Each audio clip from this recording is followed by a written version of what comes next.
como Deus não mudou. O que tem é a evolução, a progressão da revelação de Deus conforme a pertinência da necessidade da evolução ou da vaidade do povo de Israel, que queria ser uma nação como qualquer outra nação da terra. Então o que você vê é a evolução do elemento mais primevo em Gênesis 3 à perspectiva e ao desejo de ser uma nação sofisticada, como se alcança esse ápice em Salomão, como se o perde depois, mas a história manteve esse povo em progressão. Por exemplo, no cativeiro em Babilônia, eles não tinham mais templo, que tinha sido destruído em Jerusalém. Então surge o quê? A sinagoga e o rabino. Eles não têm mais sacerdote, porque sacrifício só no templo, e o templo foi destruído. Logo, não há sacrifício. Portanto, o que é que eles desenvolvem? Professores, rabinos, mestres, instrutores da Escritura. À medida que esses caras começam a pensar, essa religião dos judeus começa a se sofisticar em alguns aspectos. De um lado, ela se torna mais humana. Eles lutaram contra o processo de helenização no tempo de Alexandre e dos generais de Alexandre, mas não deu para suportarem não serem influenciados pelos gregos, como não deu não serem influenciados antes pelos egípcios, não deu não ser influenciado pelos babilônios e os persas e os caldeus, os medos e os persas, não deu para não ser influenciado quando eles foram dispersos pela Europa por todos os povos europeus, não deu para eles não serem influenciados pelos cristãos. Eles acabaram hoje, tem muita interpretação do Velho Testamento feita pelos judeus com base nas interpretações de cristãos. Não as do Messias, mas de outros textos. Então nós estamos falando o tempo todo na Escritura de um fenômeno humano com inspiração divina, mas é um fenômeno humano, que tem inspirações divinas. Nem tudo que está escrito no Velho Testamento é palavra de Deus ou inspiração divina. Contém palavra de Deus e contém inspiração divina.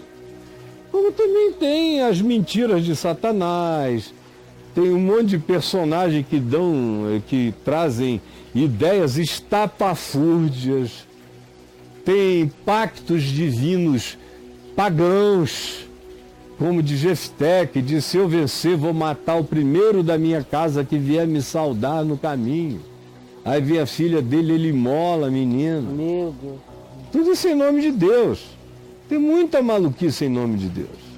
Então, era a palavra de Deus? Não, era a interpretação do povo. A palavra de Deus sempre esteve a serviço relativo e temporário da interpretação pequena e medíocre, circunstanciada historicamente, socialmente, pelo povo. Por que são 12 tribos de Israel? Porque Israel tinha 12 tribos. Se essa palavra te chegasse hoje a Israel, e Israel não existisse antes, não chegaria falando de 12 tribos, porque não existem mais tribos.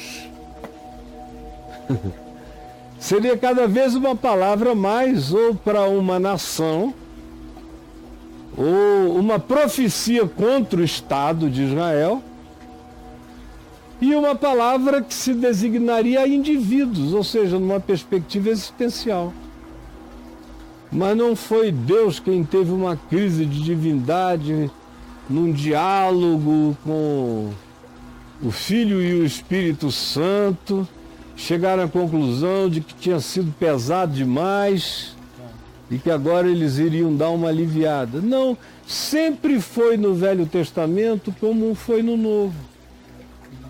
Não foi por isso que Jesus disse: assim como Moisés ergueu a serpente de bronze no deserto, assim também o Filho do Homem será erguido, para que todo aquele que nele crê seja salvo das mordeduras da serpente do pecado, todo aquele que nele crê tenha vida eterna, não morra, não pereça.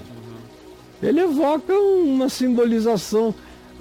Paulo fala daquela pedra espiritual que os seguia no deserto e diz: a pedra era Cristo, de onde saía água para alimentar o povo, para descedentar o povo. Jesus usou as imagens do deserto do maná, que caía todo dia, e no dia seguinte tinha que cair novo, porque era pão nosso de cada dia. E diz que ele era o pão da vida. Todas essas imagens, e há uma quantidade enorme de outras, todas elas mostrando que a graça vencia o juízo. Você vê até a fala dos profetas do Velho Testamento, que arrebenta tudo. Aí depois diz: se porém o meu povo se arrepender, eis que perdoarei o seu pecado, o trarei de volta, o reconciliarei. Isso está presente o tempo todo, até no pior da lei. Quando se diz que Deus visitará a iniquidade dos pais nos filhos até a terceira e quarta geração, que é o que normalmente dura para que um processo de perversão cultural familiar, para que ele seja quebrado. Uma geração, duas gerações, terceira ou quarta. Às vezes, da terceira já chega alguém que enxergou o avô e o pai como eles eram e diz: eu não quero isso para mim, quebra isso aqui. Já encerra aí, já. Às vezes é na quarta, o cara que viu o bisavô, o avô e o pai diz: não, o que eles chamaram de é assim que a gente é, não é o que eu vou adotar para a minha vida, e quebra aquele padrão. Por outro lado, se diz: porém farei misericórdia até 1000 gerações daqueles que me amam e temem o meu nome. É um escárnio de diferença entre a graça e o juízo no Velho Testamento. Visitarei a iniquidade dos pais nos filhos até a terceira ou quarta geração. E usarei de misericórdia para com aqueles que me amam e me temem até 1000 gerações. Nem passaram 1000 gerações ainda. De Moisés para cá, uma geração bíblica antiga tinha 40 anos. Sim. Ainda nem chegou. Ainda está valendo. E essa misericórdia está na validade aí para todo lado.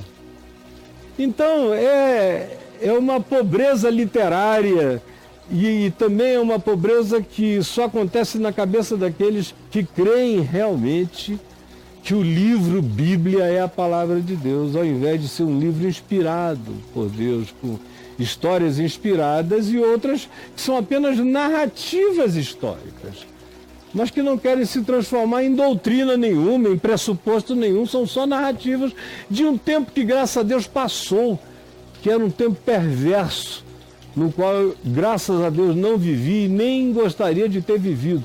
Um homem como eu, nos dias antigos, para ter chegado à minha idade, aos 65 anos de idade, teria matado um bocado de gente, brother. Um cara como eu, com a personalidade que eu tenho, que não ando brincando de viver, quantas pessoas eu não teria matado se eu fosse contemporâneo de qualquer pessoa em época do Velho Testamento?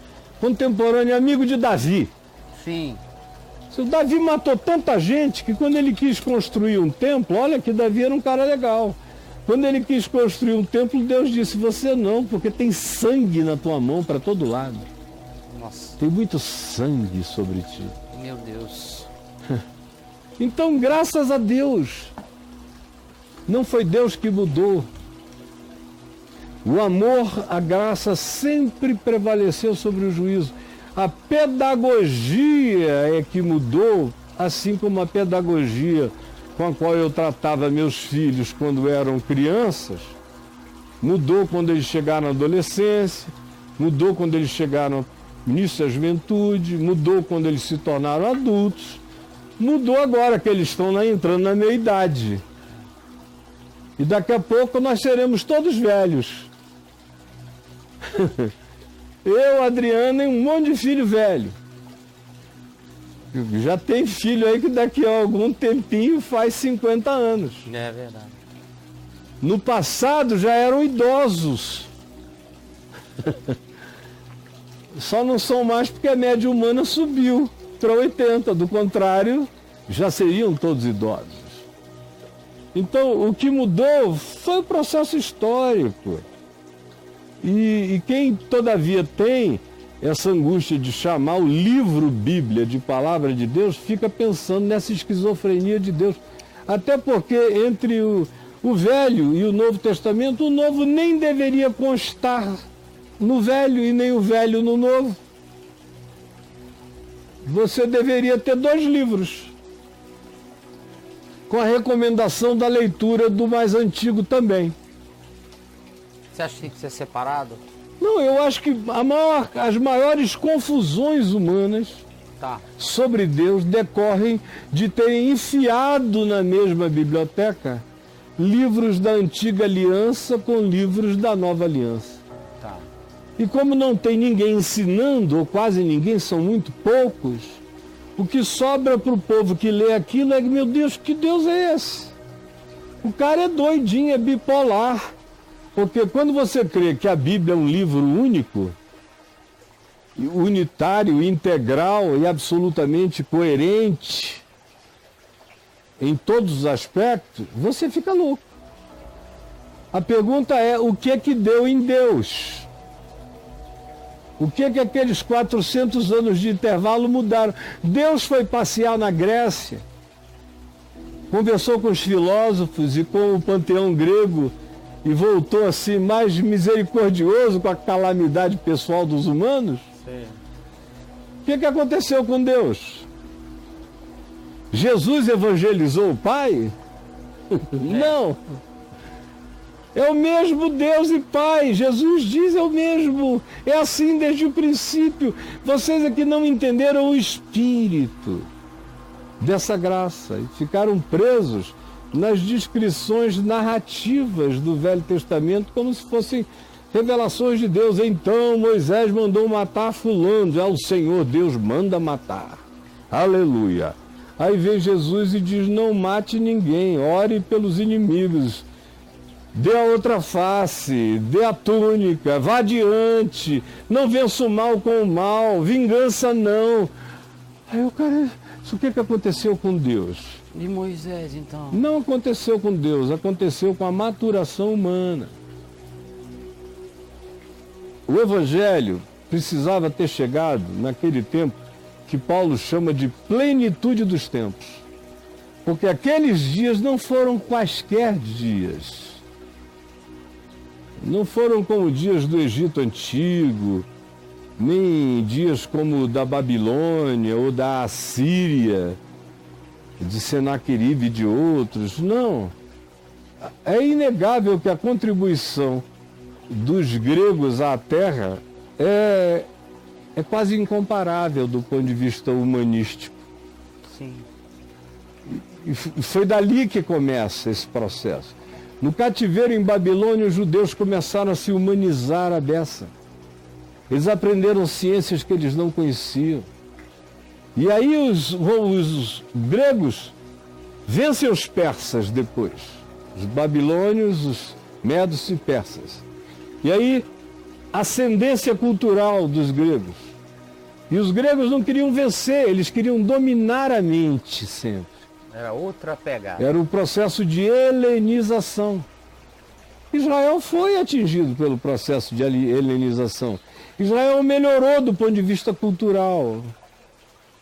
A tribo foi se transformando numa nação plural, multicultural, com todos esses experimentos. Convívio longo de 300 anos com os gregos, depois com os romanos, depois com o mundo inteiro. Não é à toa que eles se transformaram numa espécie de sinapse tecnológico-cultural da humanidade, os judeus. Um povo que não tem nada, nem uma gota de água boa para vender, para importar, não tem nem um riachão, Não tem nada disso, mas riquíssimos, poderosos, um dos maiores exércitos da Terra, brigando ponta a ponta com os Estados Unidos e China e alguns outros em tecnologia e em alguns aspectos vendendo tecnologias de um nível de intelecção que as outras nações não têm. Porque o que é que o judeu tem que os outros não têm? Tem um empilhamento de 4.000 anos de aprendizagem registrada. Então esse povo é que mudou e continua mudando. Esse povo hoje, se não tivesse o compromisso histórico de ser judeu, teria muito mais afinidade com Jesus de Nazaré do que com Moisés. É porque eles têm o compromisso histórico. Até os ateus me dizem em Israel, eu não creio em Deus, mas eu creio na história de Israel. Então a heresia não é não crer em Deus, a heresia em Israel é não crer na história de Israel. Você pode ser ateu desde que crê na história. Então, o que está em questão esse tempo todo? E que o presente revela, que o que está em questão não é Deus, mas a história de Israel. E a Bíblia tem a ver com a história de Israel. A revelação única, absoluta, plena, irretorquível, inacrescentável de Deus é Cristo Jesus encarnado. É aí que está a palavra de Deus, é em Cristo que eu sei como Deus pensa. Não é em Moisés. Quando, se a gente pudesse usar uma expressão que eu acho muito interessante, que diz o seguinte: se Deus fosse um menino e lhe fosse perguntado o que tu queres ser quando cresceres, ele diria, o meu sonho é ser Jesus de Nazaré. Ou seja, o que você vê na Bíblia não é Deus crescendo. Você vê um povo menino evoluindo. Até que desse povo nasce o Filho do Homem. O homem dos homens, o homem que o homem deve ser para se tornar o homem que passou da linha mamífera da evolução e entrou na perspectiva da transevolução, que é essa que faz de você alguém que não tem mais a mente do Homo sapiens desenvolvido, você ganha a mente do Filho do Homem dos homens, a mente das mentes, o sentido dos sentidos, a percepção das percepções, o olhar dos olhares, a atitude das atitudes, a escolha das escolhas. Está tudo em Cristo e só em Cristo. Então, em Cristo Deus está adulto para os homens. Para se comunicar com os homens, quando eu era menino, eu disse coisas de menino, para os meninos. Mas ele estava sempre em estado de provocação, puxando o marco para frente. Aí os garotos chegam até aqui, ele puxa o marco para frente. Até que chega Cristo e não tem mais marco para puxar para frente. E em Cristo, o que os homens viram é que o marco do significado de ser homem que foi posto por Deus através de Jesus, Jesus é o homem dos homens, não é alcançável pelos homens, como eu preguei hoje, como eu falei hoje, a menos que haja Deus no homem. Até aqui você podia ser apenas um animal mamífero, o Homo sapiens. Daqui para frente, ou você tem Deus em você, ou a evolução acaba para você. Acaba aqui. Você pode evoluir tecnologicamente, chip, isso e aquilo, mas o humano não é isso. O humano não é memória, o humano não é força física, mecânica no braço, biônica. Não. O humano é domínio próprio. O humano é senhorio de si mesmo. O humano é a escolha da sabedoria. O humano é o poder de perdoar. O humano é amar. O humano é crer. O humano é tudo quanto em Jesus você possa ver. Por isso ele é o Filho do Homem, o homem dos homens. É o homem He's the man to be. Ele é o homem a ser. Em mim, no mundo, nem você. Entendi. E aí, meu irmão? Os gregos tentaram isso também, cara, através da cultura deles? Essa Não, a pegada dos gregos era uma outra, né? Aham. Embora Platão tivesse a convicção, e ele diz isso no Fédon, um texto que eu li há muitos anos que me impressionou profundamente quando eu estava escrevendo a minha tese de ordenação. Eu fiz várias leituras de pesquisa no ambiente da filosofia grega e me chocou quando eu vi Platão dizer o seguinte: agarrem-se à melhor sabedoria, ao melhor pensamento, à melhor filosofia, ao que fizer de você mais humano. Todavia, ao final, você terá que se agarrar a alguma tábua de revelação, porque você encontrará o limite da sua percepção e só poderá ser levado se você crer em alguma tábua de revelação que venha passando no rio, na frente de você. Ele disse com as palavras dele, eu estou repetindo quase 50 anos depois, De ter lido. um texto que diz isso.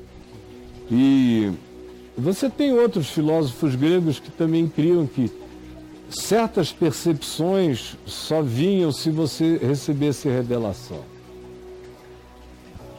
Como o Einstein também cria nisso. O Einstein disse que mais importante que pensar era quando ele parava tudo, era pensado de repente. Foi aquilo que eu li outro dia, o Tesla dizendo aqui. É. Existe um coração de conhecimento no universo. Foi mais ou menos o que ele disse. Eu sei que ele existe, mas nunca consegui acessá-lo por inteiro. Mas é dele que advém todos os conhecimentos, todas as sabedorias, todas as iluminações. E as maiores descobertas não são descobertas, são apenas dádivas, percepções, que está disponível como revelação para todos os homens.